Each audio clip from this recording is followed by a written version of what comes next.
Last time on Dragon Ball Z, right as it appears Super Saiyan 3 Gotenks was in prime position to end the arc and put Majin Buu Saga to rest, he remembered he was 1/4 Vegeta and sold the match, losing his limit-busting strength seconds before completing the Kamehameha. While Piccolo was dusting off his last remaining cape and turban combo so he could at least meet King Yemma with some dignity on planet Kaioshin, the OG finally finished his ritual and the results were undeniable. After performing a quick ki charge, Gohan and company quickly caught a glimpse of the power that he was now capable of, and it was clear there was only one thing left to do: finish the fight. In an emotional display between father and son, Goku expressed the pride he felt in seeing his boy reach a level of power previously unfathomable and to give Majin Buu hell. It was time to show him just what the human race was capable of. Kaioland's #1 Ningen hater agreed to chauffeur and took Gohan to the scene of the crime, suiting the young one up in his father's Sunday best before returning home to view the 1v1 of the century from OG Kai's 5-inch OLED display.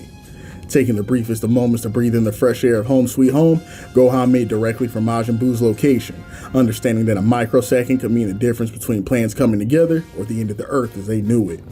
A napping Majin Buu was awakened in short order as he had no choice but to place his attention on the rapidly approaching energy signature that was upon them any second. It appeared that the meal he had been desperately searching for had finally arrived. And it certainly wasn't just Majin Buu who felt it. Green and the boys as well stood in anticipation of the extraordinary power now heading their direction. But before they could make an adequate guess, the orange-clad figure pulled up with all the necessary theatrics that a heroic entrance called for. Peeping the King Kai 11s in the orange safety vest, Piccolo was sure that by some inexplicable miracle, Goku had once again been allowed to rise from his grave to deliver them from the consequences of their own actions yet again. But his prediction missed the mark. Goten knew that Bang and Yamcha adjacent blowout from any distance. Big Brother was here to kick ass and chew bubblegum, and thankfully for him, there was still one last piece remaining. Big Green's reaction really sells his part, because all the memes aside, we know that by now Gohan really is like a son to the big homie at this point. But Gohan's aura after getting the supreme boost is so different that it had this fella really questioning if he even knew the man standing in front of him. It wasn't just the OD power level that Green shook, but Gohan's features, the calmness, all the gentleness that had characterized the kid for the longest part of his life gave way to a sort of quiet confidence and maybe even danger that had never been there before. This was the Gohan your girl told you not to worry about. He knew time was of the essence, so he asked Gotenks about the situation on the survivors. His worst fears were confirmed when Gotenks gave him the news. All dead and their mom and Dende both were included in that number. They were good too. Your mother tasted the best. Gohan was ready to flatline this overgrown starburst, but managed to stop himself mere moments before after picking up a faint key that the boy seemed to be unable to trace. Dende was still alive, meaning he could now go to work guilt-free. Majin Buu was still talking that heat too as Gohan moved directly into spitting distance of the giant. And I promise this fella's looking to create the wildest UFC title card of all time. Never had the difference between 5'11 and 6 foot been so pronounced, but there Gohan was, the picture of confidence ready to give us an absolutely classic moment. So Gohan walks forwards, nuts hanging, chest forward, ready to bump the nastiest of uglies with Majin Buu. Buu sees little homie grew some hair on his chest and is like, "Oh, so you think you can throw hands with Majin Buu?" Then this fella Gohan was like, "Throw hands? Nah, the only thing I'm throwing back is his hammer." Then pulled out the extended... Nah, could you imagine though? But he did say he was trying to wash Buu though. This was past throwing hands now. Then this fella Buu out here looking like Big Ed off a 90 Day Fiancé starts belly laughing, hot ass breath all up in Gohan's face. Tell him to hold up. That's why you look familiar. Buu already cleaned you up. I almost cried. Big Green and the boys were on the sidelines and they were watching Gohan lose the roasting battle and immediately began to presume the worst. Realizing they got so swept up in Gohan's Riz domain, he almost forgot who it was they were dealing with. This fella Majin Buu is absolutely disgusting too. After finally having realized who Gohan was, he just starts laughing so hard in this grown man's face, his eyes started rolling back until Gohan locks in for a quick minute, shoots off one of those Helga Pataki back fists for the one time, smoking Buu so hard he looks like he's gonna have to start rapping about relocating his jaw like that fella Kanye in The Wire. Gohan wasn't done though. As Buu is doing his best to get the license plate of that train that just hit him, Gohan hits him with a sweet chin music directly on the button, refusing to pass the aux. Now Buu's pissed and finally has a chance to swing on him after he finally recombobulated himself. But this fella Gohan tags him yet again with a roundhouse that would have made Van Damme crack a little smile. Duffs him directly in the breadbasket, giving him that perfect cell classic, then kicks him away before he hurls all that chocolate up on his fresh blue Timbos. At this point though, Gohan is just pissed and decided that just launching Buu to a new area code to think about what he's done is getting off a little too easy. So this son of a Saiyan starts pursuing homie, flying upside down, mind you. Then when he catches up parallel to Boo, going back to back with him, no drizzy, he winds up the old Wada and sends Boo back down to the wasteland floor for a combination that has had the Dragon Ball games in a chokehold since at least Tenkaichi. As Boo's legs finally start working again, he checks the sky to make sure there ain't another boot coming, only to hear a voice behind him talking about some "over here, Baka." Then we get a line that's had the anime community in shambles since at least 2013. Now, in the fan translation of this moment, after Gohan gets done hitting Boo with the "over here cool guy" moment, Buddy gets in his early 2000s Call of Duty lobby bag and calls his fella mentally challenged, hitting Majin Buu with a hard R, leaving both Boo and Piccolo in shock, wondering just what corner of 4chan their little guy's been lurking on to be busting out this tier of insults on the villains. And when your boy first saw this image back in the day, I was absolutely convinced that it was the internet just memeing and turning a silly character moment into something way the hell extra, because that's just how it works out here. But the more I dug into it, there may be a bit more behind Gohan's human resources nightmare than I originally thought. Apparently, in the original Japanese, Big Body Gohan here refers to Majin Buu by the phrase Usunoro. Now, for all my gaijin ass knows, this could all be cap, but from my understanding, this translates to something along the lines of simpleton or fool. And one thing I've learned from all these years of being a weeb is that the Japanese language is very context dependent. So the same word can mean a number of different things depending on where it's being used as well as with what inflection. So as outrageous as this whole thing looks on the surface, I can absolutely see how a translator could finagle this interpretation and leave Gohan looking like the edgiest thing to come out of the 2000s since Shadow the Hedgehog. You're a beta male, Sonic. And it also does a lot to explain the absolutely dumbfounded look on Piccolo, the boys, and even Majin Buu's face. The whole thing is actually pure insanity. Buu just sitting there, mouth wide open, cheeks freshly clapped, just staring at this orange menace like, "Hey, yo, did this dude really call me that? Ain't he the new protagonist? Somebody get they mans." While Piccolo, Trunks, and Gotenks' eyes are damn near out of their socket, trying to figure out how this is going to change the rating on the series, and if Gohan's arrival just fundamentally messed up their royalty checks for the foreseeable future. I wonder if this is why Goku was so pressed about having Gohan keep calm back when my boy was still rocking that do-rag at the World Martial Arts Tournament. But he must have been peeping game from King Kai's house, heard Gohan going full gamer mode while he was getting mopped up in Apex, and knew if somebody didn't calm him down, the whole gang was about to be trending on Twitter for all the wrong reasons. By comparison, the English dub version we get over here is so mild that it almost makes the reactions funnier considering how much of a nothing comment Gohan makes when paired with the peanut gallery's reactions to it.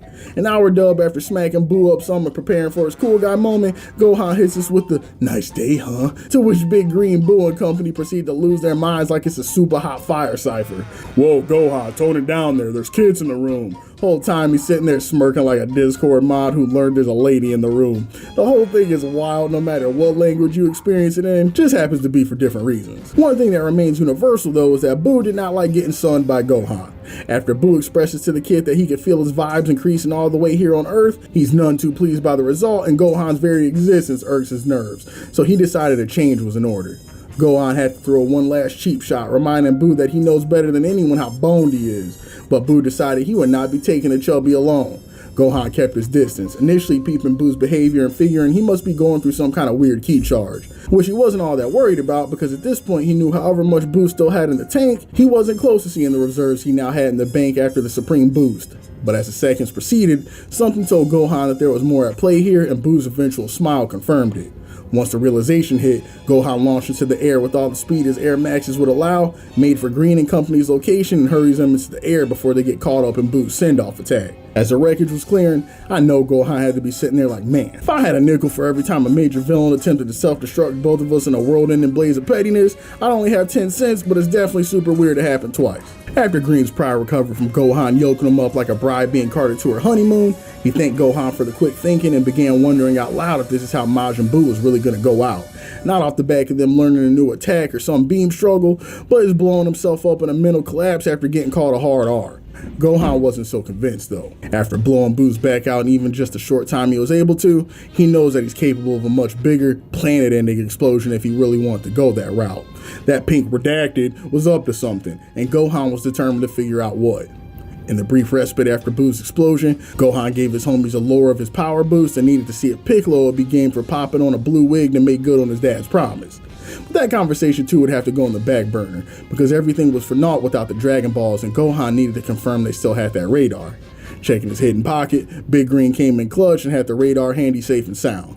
But was disappointed to remind Gohan that without Little Green to run the show, that initial plan they made was little more than a dream on Popo's magic carpet. Gohan, using his powers as an empath, helped Piccolo dive deeper into the Earth's remaining chakra network to see that though it might be faint, Dende's energy signature was very much alive. Visibly excited there may be hope after all, the gang took flight to Dende's location to see what it would take to piece together a new plan with the Earth's remaining forces. While en route though, the squad looked out and made contact with the Earth's true secret weapon. Observing from the air, Satan trudged his aching sciatica across what was left of the Earth, making preparations to drink his own pee. Is it necessary for me to drink my own urine?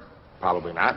No, but I do it anyway because it's sterile and I like the taste. Cold-blooded ass Trunks looked down and was like, wow, Saiyajin's crusty ass is still alive? Can we leave him? We can just tell Videl Majin Buu crushed his pelvis or something when we bring her back. No, Goten, I hate to admit it, but we're grabbing him. To be 100% honest, he's got the best record against Majin Buu out of any of us except maybe old filthy Frank over here. He tried to save the Earth in his own way, and he deserves his accolades for that. And so Green circled down like a merciful vulture and picked Satan up by the scruff of his neck as they made their way to the Earth's guardian, hoping to carve out one last miracle. And eventually the motley crew did just that, spotting a chasm down below where the Piccolo of the hour was awaiting with open arms for the arrival of his comrades. After the requisite excitement and greetings, Dende informed the squad that in his final moments, Popo came in clutch as he tends to do and threw him down to the Earth's surface, reminding him that unlike the rest of these Ningans, he was too important to lose and that it was imperative he gets to safety if they have any hopes of getting a Toriyama blessing from the writer's room. Hercule did his best to keep up, asking Trunks what's with the weird little eloquent green man and why were they busting their ass so hard trying to find him. Trunks had absolutely zero sympathy for Hercule's ignorance on the situation, quickly informing him that the little green man right there is by all intents and purposes his god with a capital G. He would do well to respect that title before Piccolo decides to make him bow forcefully. And as the conversation continues, it just casually gets dropped to the people's champ that, oh, by the way, your daughter got nuked too, but if you play your cards right, that tiny green man can make him wish on a magic dragon and fix everything. Bro, can you imagine how shattered Satan's cognitive must have been after this reunion? In the span of like 10 minutes, dude learns that Area 51 is real. Not only that, but they rule the Earth. On top of that, these aliens have access to 7 magic orbs that grant them access to an omnipotent reptile that can grant any worldly wish. And oh, by the way, your daughter's dead. This is what I'm talking about with sympathizing with the champ as you get older. Bro didn't even get a chance to process. Just getting whooped with truth haymakers one by one, expecting to just down them like Kobayashi be doing them glizzies. But it wouldn't take long for the moment of peace to be interrupted, because rapidly approaching, Majin Buu made his way to the battlefield, seemingly poised and ready for round 2. Get out here, boys, time to box! Almost fainted, y'all. This man Boo is wild as they come. Who shows up to a venue, gets absolutely rolled by a guy, shows back up for a round 2, but instead of trying to get back at the one who folded him, he's like, nah, bring your little brother out, we got beef. Some stuff straight out of a Lou Ratchet skit, zero decorum. And clearly Gohan felt the same way, because he was like, nah, big fella, you already stole off on my little brother when I was at Planet Fitness. This is a friendly fade between us, keep the little people out. But it didn't matter. For whatever reason, Majin Buu was now hyper fixating on running Gotenks' pockets and refused to square up with PewDiePie until his little brother answered for his sins. Oh yeah, I knew it. I knew you were afraid to catch these paws in front of Big Bro. Gotenks, was it? No, let's go with Fraud Tanks or Soft Tanks. I'll have to see which one I prefer. Oh my god, bro, Goten, he's cooking us! We can't let him disrespect us with this in front of your brother. He's gonna think we're lame. Boys, wait a minute. Don't get baited. Something's off here. Why would he want to fight the two of you transformed? Too late, Piccolo. Time for us to show Gohan what the real heroes were doing while he was getting his back massaged from that weird blue guy. Before Gohan could even explain himself, a blinding light engulfed the nearby scenery and a Super Saiyan 3 Gotenks stood ready, taunting out the gate and prepared to put on a performance that Top G wouldn't forget. But Piccolo still couldn't shake the feeling that something was off. But an unbothered Gotenks didn't fret over the details. All he saw was the opportunity to flex in front of a crowd bigger than just Big Green, and he'd be damned if he didn't seize the opportunity. Huddling up next to Top G, he asked the confused fighter to let the big dog handle it from here, wholeheartedly believing that neither strength of body or strength of vocabulary would be needed in the fight to come. And right as Gotenks proceeded to step forward to beat the brakes off Boo, that's when he stepped on the gas and put his plans into motion. Knowing just how easy it was to get the little dude with the missing eyebrows to drop his guard, he used his bravado to his advantage, and in seconds wrapped him up in a mound of hubba bubba from which there was no escape. And while the spectators were trying to get a grasp on what they were seeing, Boo put part 2 into motion, using a second amalgamation of bubble yum to consume Big Green. Giddy with anticipation, he rapidly brought both pools of slime to his person and smiled as Gohan was forced to watch his remaining loved ones become part of perfection. And seconds later, there he stood, the new Majin Buu, couched in the boy's undersized bubble vest with the verbosity that can only come from Big Green. This new Majin Buu stood smirking at the warrior before him, deadly confident that checkmate was at hand. But the most horrifying news was yet to come. You see, Gohan, as I watched you grow from the other side of the galaxy, as much as I hated to admit it, I knew you'd become stronger than me. So my thought became, why not make it a game? I would absorb that fool brother of yours and his friend in the loudmouth Namekian, combining our strength to make a being beyond compare. In both body and mind, I now have no equal. You sound confident enough, but I guess you weren't as smart as you let on. Why go through all that when you could have just absorbed me and get the best of both worlds? Gohan said as he giddily soaked up the stale scent of his own farts. No, you're a fool, Gohan.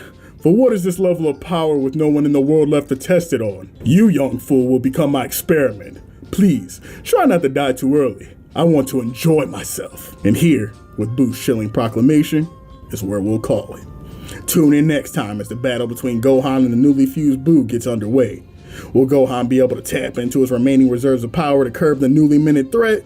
Or is the fused Buu truly perfection incarnate as he claimed, with no weaknesses and no hope left to exploit for our heroes?